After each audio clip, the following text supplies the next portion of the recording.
Alright, so nagbabalik tayo sa ating violin tips and tricks. And for today's video, I want to talk about vibrato again, no? Pero unlike our previous video where we said you shouldn't practice it. Now, let's look at the reasons why you should practice vibrato.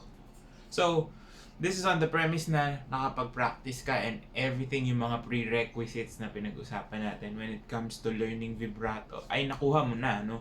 So you have good intonation, you have good control with your left hand, and your tone is actually good na rin. Yan. So yun muna, ayusin muna natin yun. And then, you could practice. And why you should practice it. No? So, first things first, no? Akala rin ng iba, pag sinabi natin vibrato, alog-alog lang, ganun lang, no? So, pag sinabing vibrato, sige, tugtog ka. Tapos, galawin mo. Yun na yun, no? No, it's not as easy as it looks or as easy as it sounds, but there's more to it than just wobbling around your hand and fingers, no? So, yung vibrato natin, we could actually break it down into three main things, no? You could use your hand, no, yung tinatawag na karamihan ng wrist vibrato. You could also use your fingers and of course your arm. Now, these three can work at the same time and they can work interdependently, no? So, depende yun sa pangangailangan mo. Kaya kailangan pinapractice din yung vibrato. It's not something that you just do on the fly, you know? Everything that we do, we try to control. Why? Because if we have control over the things that we are trying to accomplish, no, mas magpapaganda tayo ng tunog, magpapaganda tayo ng sound, nag-enhance tayo ng quality of tone, di ba?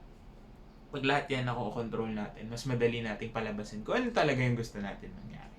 Okay, so the wobbling part is not really a wobble. No, let's get this thing straight. It's a fluctuation, and it is measured. Ayan. So, kaya siya napapractice. Because you could measure it. No? What do we mean by measurement? Siyempre, hindi natin yan i-ruler. But, the movement of either your fingers, whether you're using finger vibrato, hand vibrato, or arm vibrato, is all measured. No? There is a certain length of fluctuation going down and then coming back up. So, merong bilis, no? Certain speed, certain length, certain interval that you could go down to. Hindi lang siya basta ialog mo lang, no? You could maximize the movement, you could have big movements, you could have small movements depending on what you need for a certain piece, no? Let's say, for example, I'm gonna do arm or hand vibrato. Ayan, sabihin natin mag-hand vibrato tayo and we want a sound that is very broad, no? So ano yung gagawin natin? So we have to practice moving our hands in this manner. So gaano kalaki, no? Hindi siya basta galaw mo lang. Hindi mo siya tatantsahin. It should be exact, no? So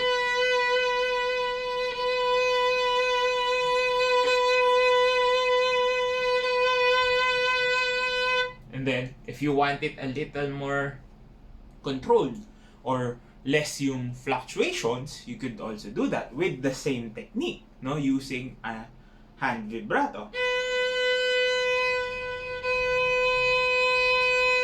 Kanina versus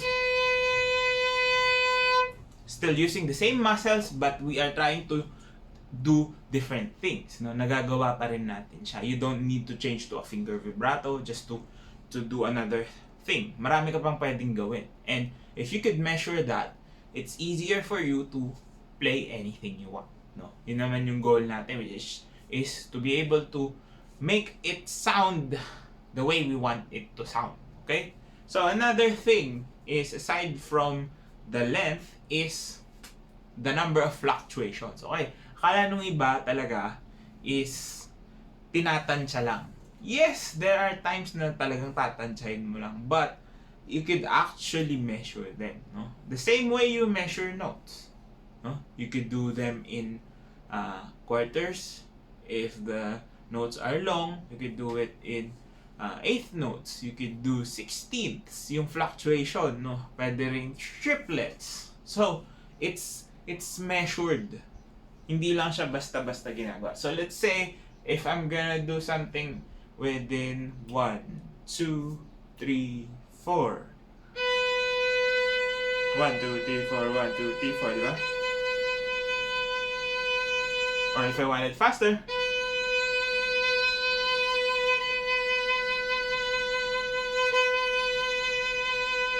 so triplets naman, no? Pwede ring gawin natin 8.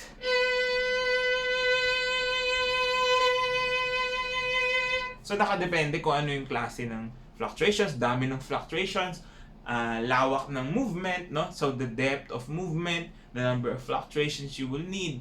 Again, vibrato is an enhancement. It's not really something that will make your sound better agad, no? It would only amplify what you give it. So again, it all comes back to tone production, it all goes back to intonation. Those types of things need to be first. And then you learn this, no? That's why you need to practice it. Hindi siya acquired skill. You have to be able to, practice it out. It's not something that you develop instantly.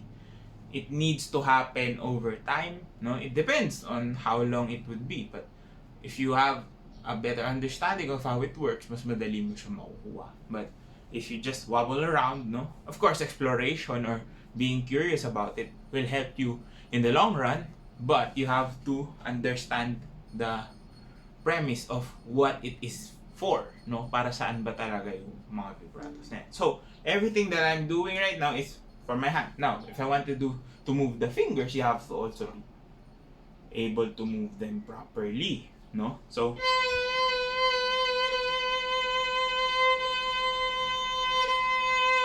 then, if you want wider sounding vibratos, of course, you're gonna use your arm na. But same things apply, no? So,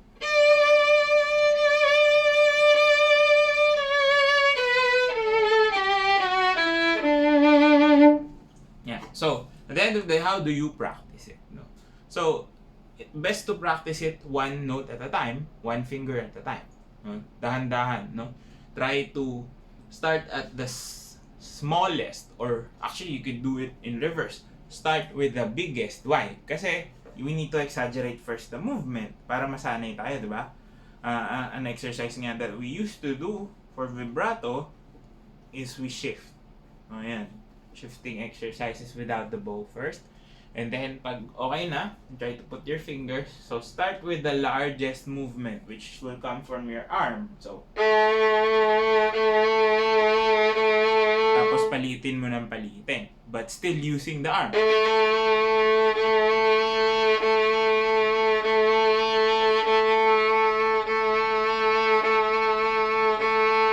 Next, go down to your wrist, no? So, mas maliit pa rin yung movement.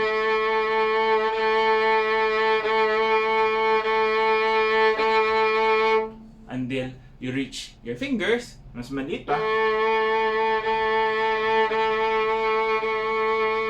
When you can do it na mas mabilis yung movement or mas malaki, mas maliit. So there are many things you could actually do to fluctuate your sound to make sure that your vibrato is doing what you want it to do, no?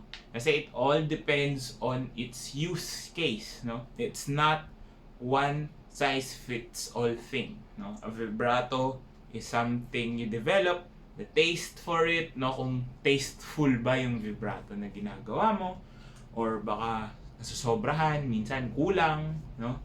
So, another thing you can do is actually listen to what you are doing, yan. And listen to other musicians as well, how they use their vibratos. Because again, it all boils down to your preference at the end of the day, no? So, kung napapractice mo siya ng tama and you can control it easily, no?